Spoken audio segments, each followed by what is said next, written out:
Okay. Solo. Coming in. Focus. Let's go. This is the Sports Timeout Podcast with Jensen Maydew, Tony Caranco, and your host, Wes Underwood. And welcome into the Sports Timeout Podcast, brought to you by Jeffersons Free Fried Pickle Fridays. And also, if you are a college student, 50-cent boneless Thursdays are back. So go check out the Jeffersons bar and wings and a lot of other stuff going on there. And then while you're at it, get done, eating those oysters or the wings, and don't pick it out with a toothpick. Get on over to Robert's Integrative Dentistry in Joplin. If you're looking for a brighter, straighter smile, be sure to schedule your appointment today at 417-622-0404. And also, don't forget to check out one of our newest sponsors this fall. Get on over to TeeTime, just south of Ghetto Taco in Webb City. And they have started the 30 for 30. And let me explain that a little bit. 30 minutes of gameplay. Okay. And then you get 2 lunch portions for $30. And if that doesn't intrigue you, get on over there and get some of that iced coffee like me. When they open up, get on over there, grab that. Wes Underwood maybe being joined here in a little bit, not 100% certain, but Clint, Tony, Jensen, everybody out this week. Kennedy's out, Jonah's out. Everybody's busy. It's fall sports. Got some involved in the sports, and then it's that time of year, so lots going on. And but before we get started, go ahead to hit that subscribe and follow button on YouTube, and let's get to it. Looking up here, topic number 1, we're gonna go NCAA, and we'll talk top 25, and we'll go ahead and focus on the top 10. Texas, number 1, Georgia, Ohio State, Bama, they all stay in the top 4 there.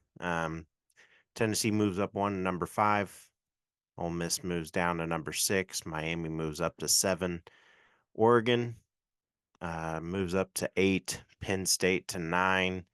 Utah jumps past Mizzou for number 10. And look, I've said it time and time again, and I'm, as a Mizzou fan and a fan of the NCAA in general, I'm just getting tired of this. Mizzou takes on an uprising SEC opponent, and they get downed 4 spots. 4 spots. I mean, don't get me wrong, but Texas plays a bunch of nobodies after Michigan, and they stay in the top 5. Georgia barely beats an SEC opponent in Kentucky, who, in my opinion, is just as good as Vandy. Kentucky is. Georgia barely gets by. They win at 13-12. Kentucky dominated on third downs and forced Georgia to punt on 8 of 13 drives. But since they won, they don't move out of the top 10.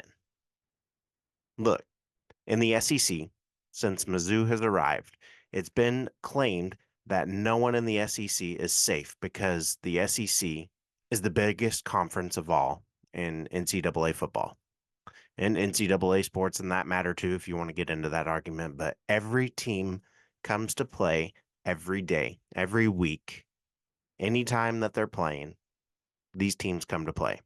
And in the very beginning, it was said that Mizzou wouldn't make it. Okay. They wouldn't make it.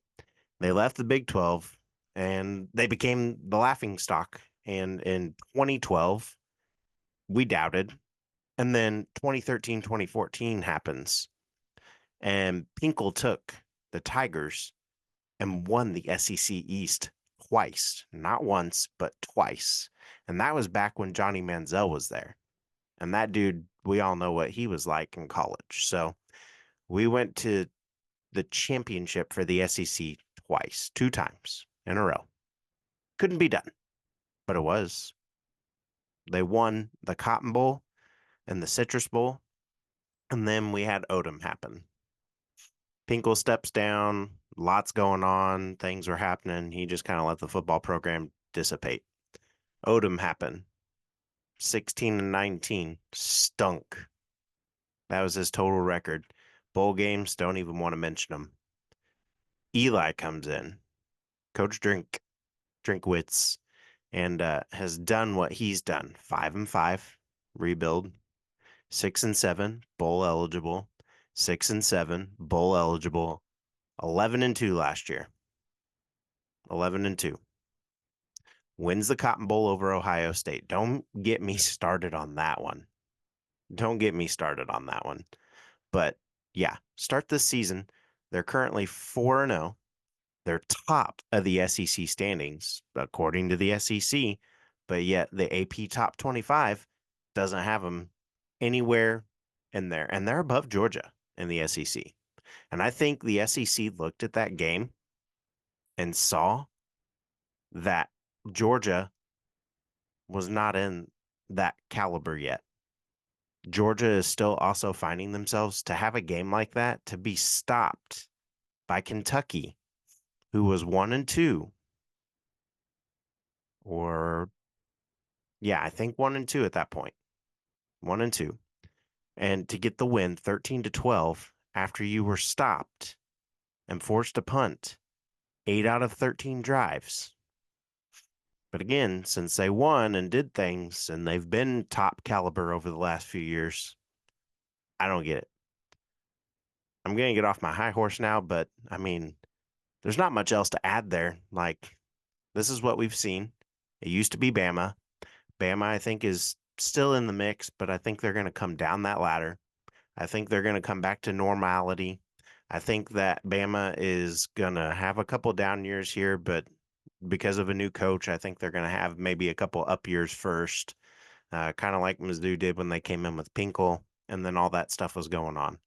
So I don't know. I really like being in the SEC. I like what the SEC represents. I like the conference in general. I like what they're doing there. Big 12, they've made some power moves. They've done what they've done. They've brought some teams in, and those guys are getting better. Cincinnati was one of those teams that was just like, all right, but now they're going to be a team to beat. Houston was on the uprise, and now Houston has gotten better, and we're going to see a lot more out of Houston lately. Utah, though, Utah's in this. I just don't. I don't see how Utah jumps past Mizzou here. I don't, and I just don't get it. I don't like it. I don't want it to happen. Mizzou deserves to be in the top 10. They're sitting on the outside right now looking in. Just gives them more ammo for this season. It really does. Not only as an MU fan, but I'm looking outside as just a fan of the NCAA in general. You get tired of the same teams being in there. But these are the teams that bring in money. These are the teams that bring in the audience. They have the fan base that's good. Mizzou's growing. Mizzou is growing. It's in the heart of the country. Okay. It's in the heartland. Mizzou is definitely growing. KU, they're on the up and up. They're growing. They've had some injuries. We'll see how Coach Leibold puts up against it. But Mizzou right now is the center of the country. Texas, center of the country. OU, kind of center of the country. I mean, they're all right down there in the heartland. They're all right there.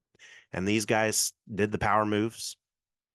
Texas left the Big 12 and made an uproar. I believe Texas should have been an SEC team to begin with. I mean, makes sense. OU probably should have been an SEC team to begin with. But here we are. Here we are. All right. Moving off from that.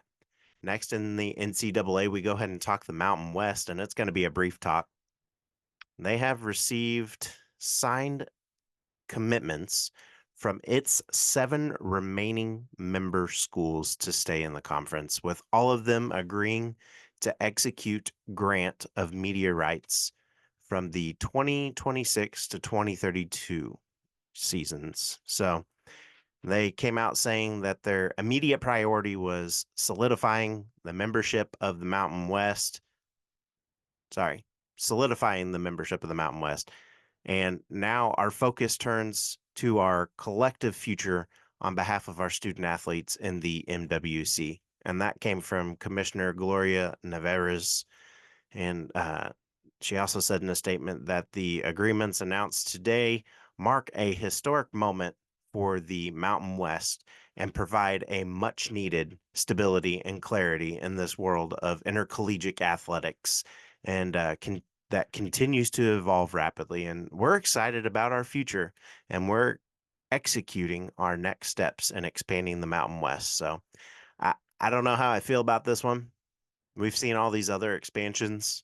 Mountain West, I mean, okay, good for them. Way to get it in. Way to do what you're doing. Congratulations on staying alive. And you aren't going to the independent leagues. You aren't going to have the weird bowl games that they're going to have. So, congrats to you guys on staying alive. Well done. I'm excited to see what your next moves are. I'm excited to see who you guys go after.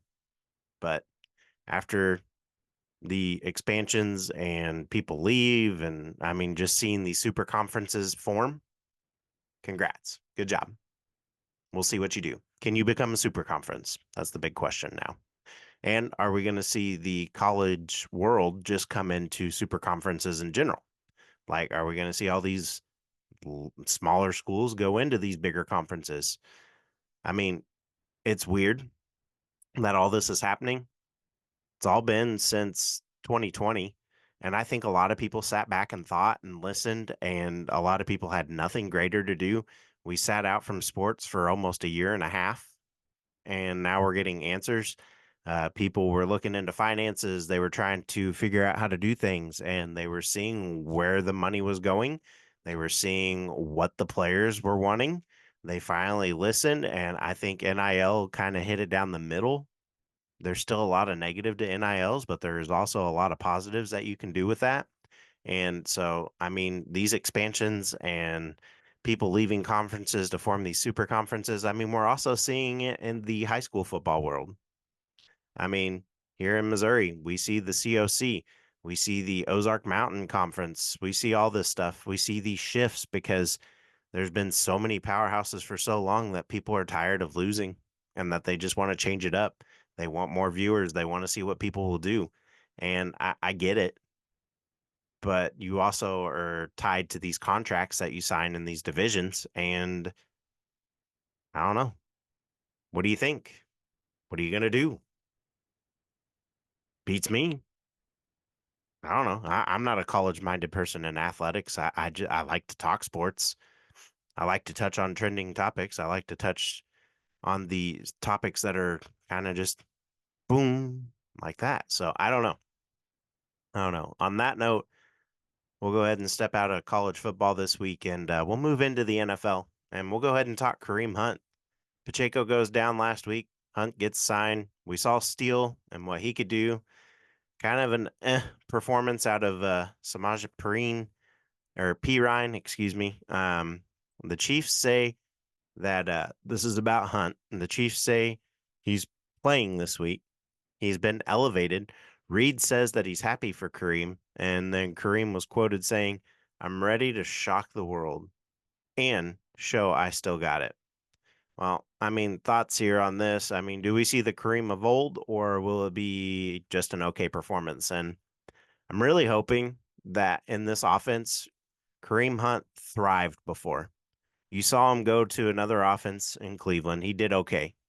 And then he had a little bit of an injury, had some intoxication problems. We all saw the video surface about his just, oh, I want to be here. I should be in Kansas City right now. I should be in that Super Bowl. I should be on that team. Like the guy was young, and Coach Reed said that he's glad to see that he's matured. He's glad to see that he's done the right thing, and he's glad to see that he's in the right direction. And as a fan, I'm hoping the same thing. I'm hoping that this can be a success for him. I'm hoping that this can reutilize his career. I'm hoping that the Chiefs are going to be able to sign him maybe a little long term and just have him as a backup to Pacheco and have Steele as the third guy. I mean, Steele was on the team as a fullback. Okay. The Chiefs signed Steele as a fullback, and we all saw how they utilized Anthony Sherman back in the day. And that was a few years ago now. Anthony Sherman's been retired for what, 3, 4 years now? It's crazy. And the Chiefs haven't really they had Michael Burton. Don't know what happened to him. He just kind of vanished. But that was their backup answer to Sherman. And nobody could do anything to the Shermanator. But then they go out and Andy Reid does this thing and he picks up Carson Steele. Okay. We all saw the Luis Reese Zamet thing happen. He ended up down in Jacksonville. And I believe he's just on the practice squad now. We all see the hot water that Peterson's on now. So the tree that has come from Andy Reid and coaches, yeah, they've done their thing. I mean, he's got a Super Bowl down there, that coach in Peterson. And then we all saw what Matt Nagy did when he went to Chicago. He led the team to the NFC title game.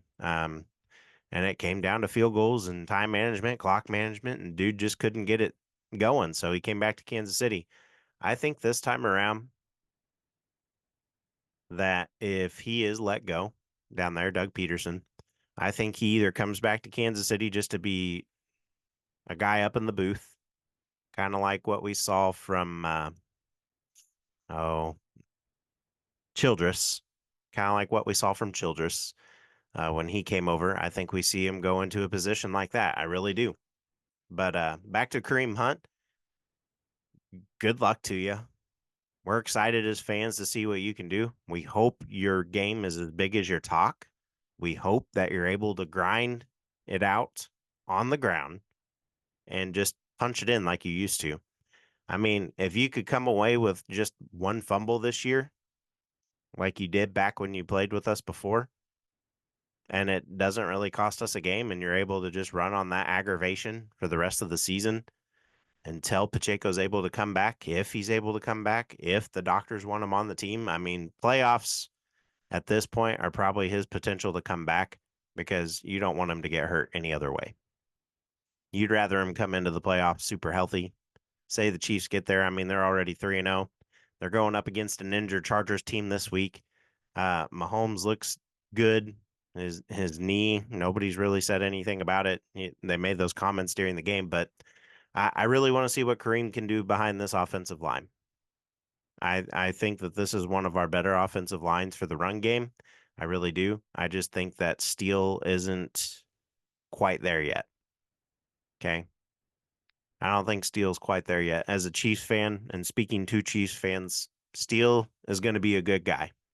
He's going to be a great back. He's going to be Anthony Sherman-esque. I just don't think that he can handle the workload. He's not going to be a 100-yard rusher, and if he does, hope you prove me wrong, but I don't think you're going to be a 100-yard rusher. You came close, but I think that's going to be the most we see out of you. You're just going to wear down a little bit, wear down easy. You're kind of a bigger dude. You're kind of stocky. No offense. I mean, you're a lot better than I am. Don't take any offense to that if you hear this, but I'm excited for where this team goes. We got a lot of season left, but if we can make it to 4-0 and win the first quarter of the season, okay, we'll see what happens from there. Next up, I want to talk Mahomes, and I mean, the debate needs to be put to rest on if he's a Hall of Famer or not. Okay, Chiefs fans are getting tired of everybody whining and crying over all this. I mean, yeah, as Chiefs fans, we did this over Brady for all those years, but let's go ahead and break some of these stats down and what came out this week in his 99th career start. I mean, it's just insane. 78 wins. He beats Brady and Staubach, who both have 77. Then most passing yards by his 100th game. I mean, we're still not there yet, and he's at 29,083 yards. Stafford and Rodgers behind that in the 27,000. So they're a couple thousand yards behind him. And Mahomes still gets to play this week. So there's that. And then the passing touchdowns, 224. And then, he's over Rodgers by 2 and Marino by 10. And those are respectively second and third place in that category. Again, That's first 10 games, first 100 games, and he's at 99 right now. So I'm just saying, can we stop disrespecting the guy and give the man credit when it's due? Because you just give him a lot of fire, you give him a lot of stuff. And even if he were to retire today due to injury or was just average the rest of his career, he'd still finish high up in the rankings. I mean, he's already there. He's already there. He's well over halfway to 50,000 yards. Okay. He's well over halfway to a lot of other things in touchdowns. And I mean, rushing yards probably won't be there. Lamar goes to the Hall of Fame based on rushing yards as a quarterback. If Michael Vick gets into the Hall of Fame eventually, I'm not sure how the NFL is going to attack that and go for it. But if Michael Vick gets in there, then Lamar Jackson has a strong case. Lamar needs to win a Super Bowl. I think he needs to win a Super Bowl or switch over to running back and just start running the ball. Like, he's nimble enough. He could do what Taysom Hill does down in New Orleans. He could be that guy in the Wildcat or whatever. I mean, they kind of essentially run the Wildcat, but they do other things too. He can throw the ball deep. He's got Zay Flowers. He's had tons of guys in the past. And I mean, he's had speed. He's had everything he's needed. And he's won his MVPs. He's done what he's done. But can we stop on Mahomes and say that he may not be the GOAT yet, but he's at GOAT status for where he's at in his career? Okay? He really is. I mean, you look elsewhere, Mahomes is just up there. All right? So let's stop with all these, oh, well, he didn't do this. Oh, well, he gets the calls from the refs. Stop that argument too. Stop that argument too. The Chiefs are one of the highest. They're in the top 5 on getting penalties called against them. Get over it. In that game last week versus Atlanta, I believe they had over 9 penalties called against them to Atlanta's 6 or 7. Get over it. The dude's good. Stop making excuses. Get over it. Like, for real. Even if I wasn't a Mahomes fan, even if I wasn't the Chiefs, I was born into the Chiefs, okay? Like, I was born in Kansas City. My parents cheered for him. I grew up, and then I got to watch Trent Green. Trent Green, his career was great. Loved watching him. Priest Holmes. Jason Dunn at tight end, kind of a fullback guy. Just loved watching the Chiefs back then, and they were competing with Kurt Warner at the time and stuff like that. Because, I mean, Vermeil came over, and yeah. So after the Super Bowl era, but just going from the greatest show on turf, Missouri was fun for football when I grew up in the 2000s, 90s, and 2000s. Missouri was fun, and Mahomes and company brings it back. And so if you're in Missouri, stop complaining. If you were a Rams fan before and you're still a Rams fan, Rams got their Super Bowl. Chiefs have their 4 now, 3 in the last few years. So get over it. Get over it. And don't even let me not mention that. 3 Super Bowls already in his career. Come on. Next, we continue into the NFL, and we talk Bengals, Jamar Chase. He says he's putting the drama behind him and is enjoying football again. Okay. Chase, who did not participate in any training camps this summer and offseason, tried to get a contract extension that never happened. So when he caught his first touchdown the other day, last Monday to be in fact, in a loss to the Washington Commanders, Chase said it provided kind of a sense of relief, a sigh of relief there. And he's back to enjoying the game. And he says all this BS that was going on this offseason and prior to the season, I'm just happy that it's over with. And he said that on Thursday. I'm finally playing ball and having fun with the guys. And that's what matters most for me in my career. Like, I'm just out here having fun. And, well, I mean, do you guys believe him? Or do you think we're about to see the downfall of Jamar Chase? Because I'm in the middle here. Like, the dude got super hot-headed in Kansas City because not only because of his performance, which he did okay, but yeah, I don't know. I feel like his performance in that game was average for him compared to what he's done the last few years before that. I don't know. I'm not, excuse me, I'm not really, I don't know. Jamar, I really don't know, man. I feel like you're just talking like you've been all season. You guys say that the Chiefs aren't really a good team. You go out and compete, but you don't finish. Okay. You don't finish. You guys always have something happen on the defense because you guys are always having younger players go out there because of how Mahomes drains your defense down the field on those final drives. And you guys have to go to the bench and you guys have to bring in those players. Not saying that guy's a bench player, but in prior games to that, other teams, I mean, you've watched Mahomes gets the ball on that last drive. We've seen it in the AFC Championship game. Josh Allen, Cincinnati. I mean, we've seen it. It happens. Jamar, just go about your business. If I were you, I'd stop taking pressers and not give content because people are going to twist it. People are going to do what they do with it. And they're going to make fun of you at this point in your career because you guys went to a Super Bowl and got blown out. Okay? I'm going to lay it out there on the table. You got blown out.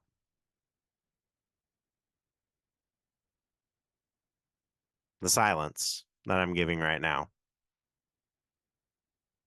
is because that's all your chatter in the background of all the excuses you've had and all the big talk you've had up until the game.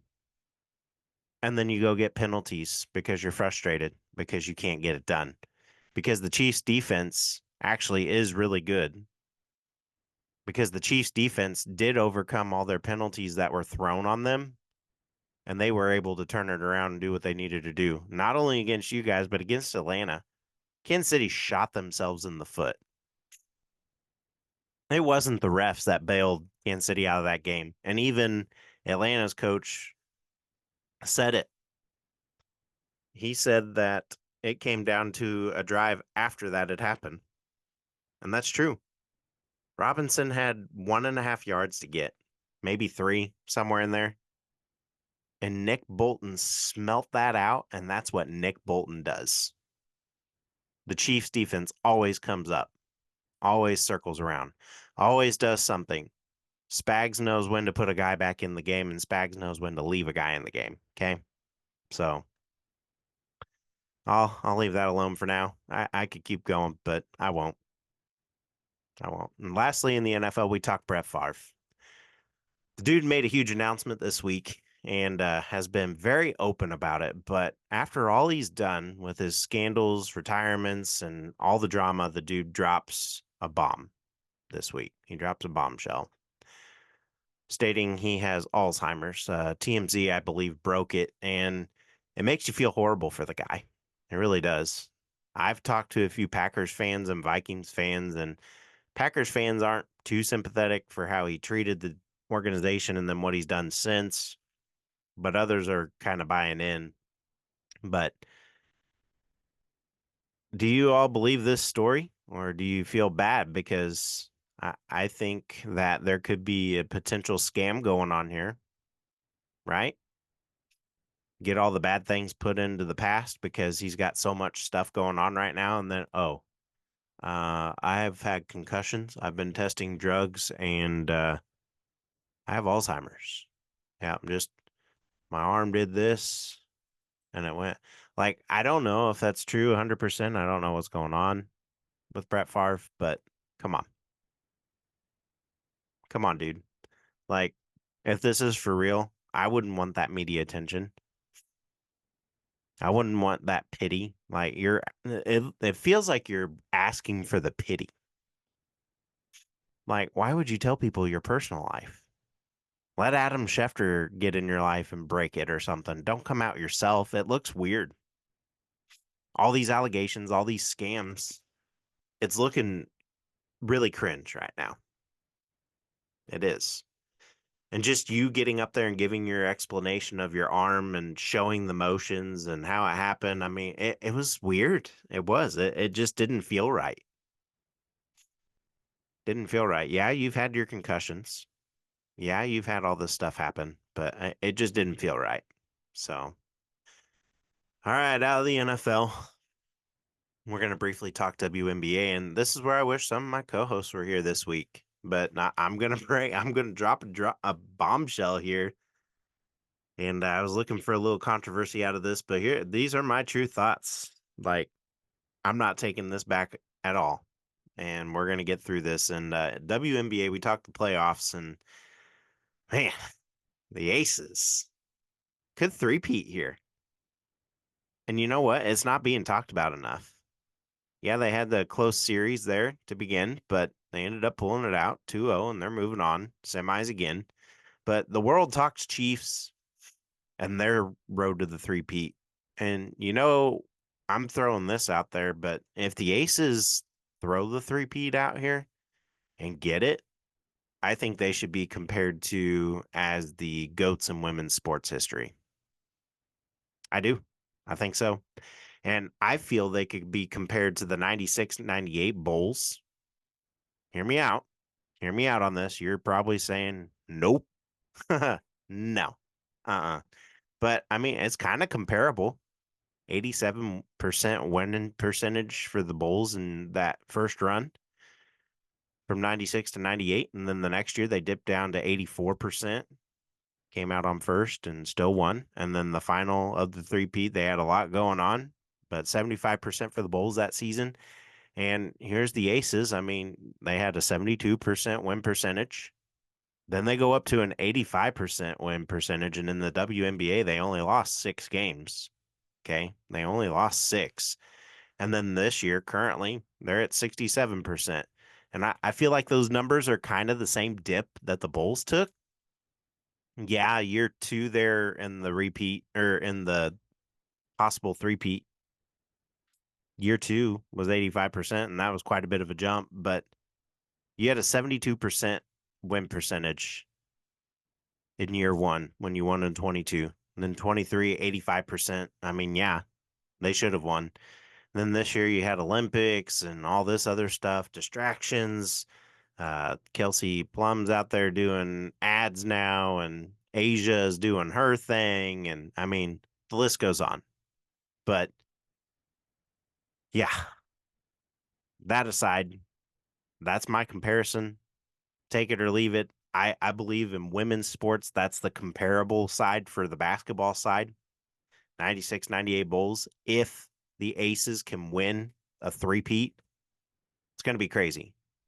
It's going to be crazy. We'll see. But the Aces will face the Liberty, who was the rematch from last year's championship game. But I think they're comparable. I really do. But the Bulls got first with their 75 winning percentage. I guess that's the only difference. And the Aces are at the 4 seed this year. But I mean, I feel like they're relatable. I really do. Like, you can't convince me otherwise right now. That's where I'm at. That's where I'm at. Argue, get upset, make a comment. I don't care. I don't care. All right. I don't. That's where I'm at. And well, now we go ahead and talk soccer, and that's brought to you by the Corner Kick in Neosho. Be sure to stop by the Corner Kick located at 1411 Blue Oak Lane, Suite C in Neosho, Missouri. And they have the largest soccer store in Southwest Missouri, Northwestern Arkansas, Southeastern Kansas, and Northeastern Oklahoma. Mouthful, but be sure to check them out Tuesday through Sunday for your football needs. And yeah, well, get over there, check them out. First up, we talked the current. And I mean, look, last week we talked career and season at hand with Nichelle Prince. And then congrats to her on getting that first goal in Kansas City. And she was also in the record books with that goal because she became the 18th different goal scorer for the current in the season. awesome. Awesome. I don't know how many have been on the roster this year.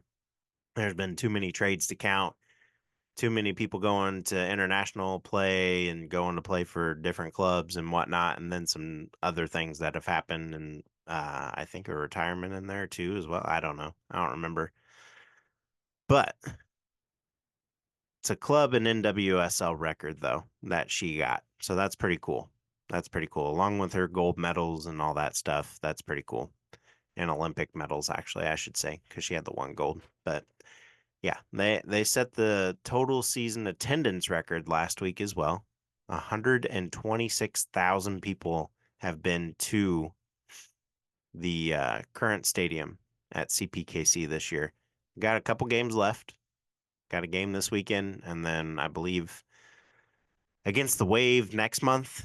I'll have to double check on that, but I'm pretty certain that's what it is. And but yeah, we got to see the high step Selly from Labonta. We got to see a birthday Selly from Chowinga, who both also scored in the game, and Chowinga, who also now leads the Golden Boot race with her 16th goal on the season and is in the lead by 3 over Barbara Banda.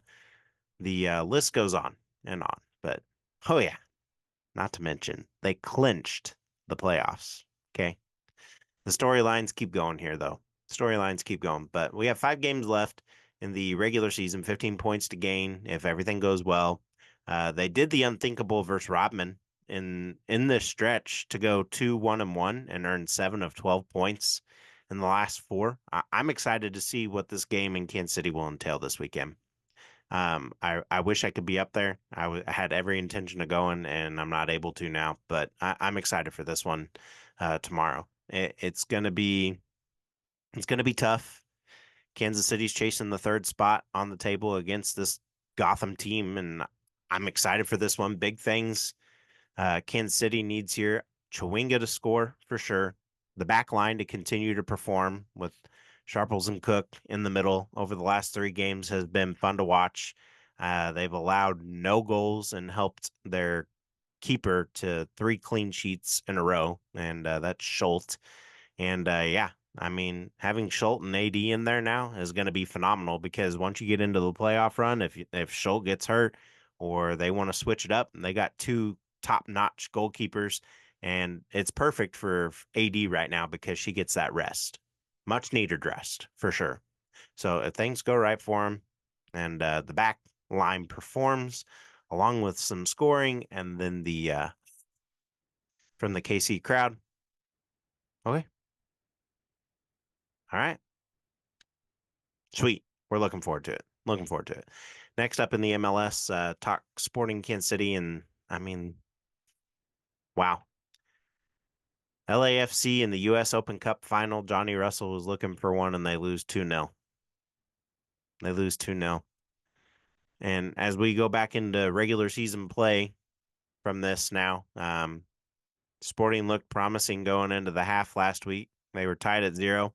Long rain delay. Sporting gave up a goal at the 65th minute after coming back, and then again at the 94th minute to lose 2-0 there. So they have given up four points against them in the last couple games and have scored none. They head to St. Louis City this weekend, a team who SKC tied the last time out in July. And look, let's be honest, Sporting's going to have to get some scoring from Shalloway, Agata, Davis, and Polito, or Russell. I mean, they will need a very consistent, strong effort out of the back line. Leibel, Volder, Rosero, and Shelton. I mean, it's true. Davis was out off his red card suspension, but again, the inconsistency in this team, you got a pretty good performance against New York. These guys held it together on the back line. Then you lose 2-0 to Seattle. Boom. Another game. Gone. A team you do well against, too, statistically. And then you bounce back and win big against Colorado 4-1. Great collective effort. You guys get momentum, and boom, you take on Minnesota and you lose 2-0 again. 2-0. Scoreless. Again. Sporting Kansas City to make the playoffs now. It's 2% chance is what I'm thinking, because 98% chance that they're not going to make it. But 2%, a very tall task. But I mean, you have to win out, and Minnesota will have to lose out. And that game against Minnesota was crucial now, right? Right? 2-0. Could have got 3 points in that game, or at least got a point out of it to keep it interesting and keep you in the race. But yeah, very tall task. And honestly, I don't think they're up for it. We'll see. We'll see. But yeah. Lastly, in soccer news, no matchups locally until next week. Everything happened last night, and go check out the team's Facebook pages, social media, and all that jazz to see what they've done. A lot of good soccer in the area. Carthage, Carl, Joplin, some powerhouse soccer going on right now. A couple losses for each team, and can't wait for the COC tournament to begin. It's going to be fun. It's going to be fun. And on that note, we'll head into the local sports update brought to you by Trackside Burger. They're open at 1515 West 10th Street. So go get some weekend barbecue today. Tomorrow, go before the game in Joplin as they play, or go before homecoming here in Webb. But you won't regret it. Also, this September, teachers are still BOGO on meals. So get over there with that and get the Smokehouse Hopper single patty, pepper jack cheese, pulled pork, jalapenos, fried cheese curds, and a drizzle of ranch and barbecue. Look at this picture. I mean, oh my goodness. I want more right now. So hungry. I'm like holding back my drool right now. Holding it back. But local news, MSSU volleyball will be home tonight and tomorrow against Fort Hays State. 6 p.m. tonight at LMP, and tomorrow at 3 p.m. they'll play Nebraska Kearney.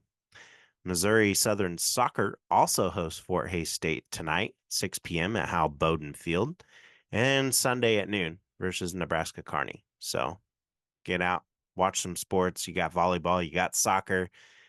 Football's out this week, but they're heading over to Northeastern State tomorrow, and kickoff is set for 3 p.m. So be sure to tune in for that one.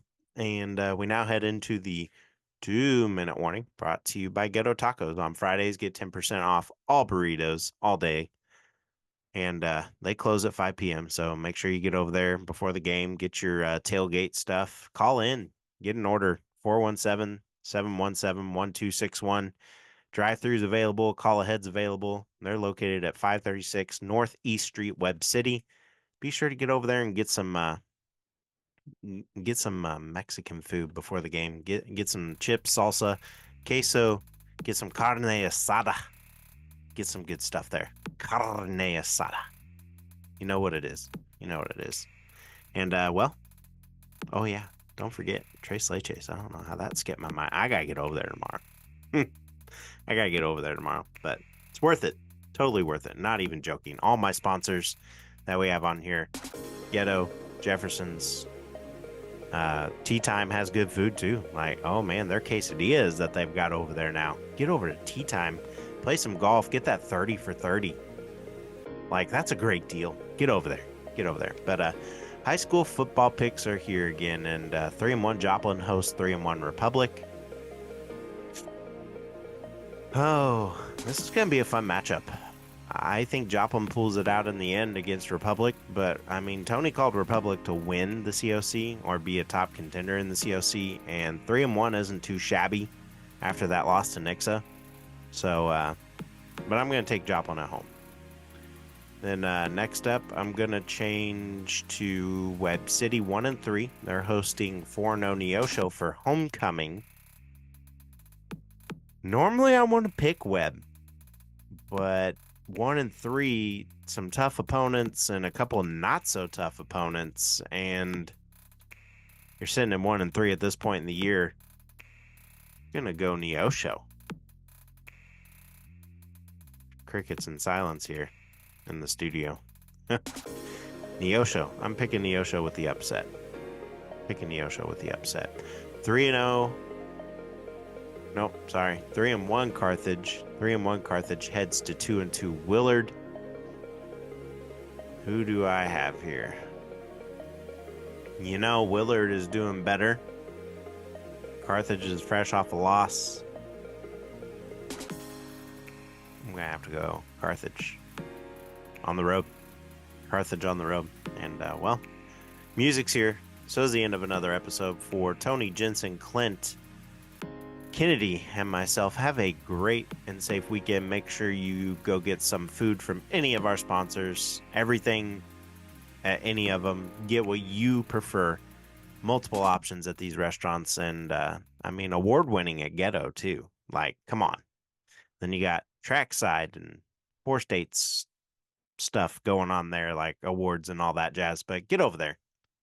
We'll see y'all next week on the Sports Timeout. And, yeah, it won't just be me. Promise. Guys, take care. See you later.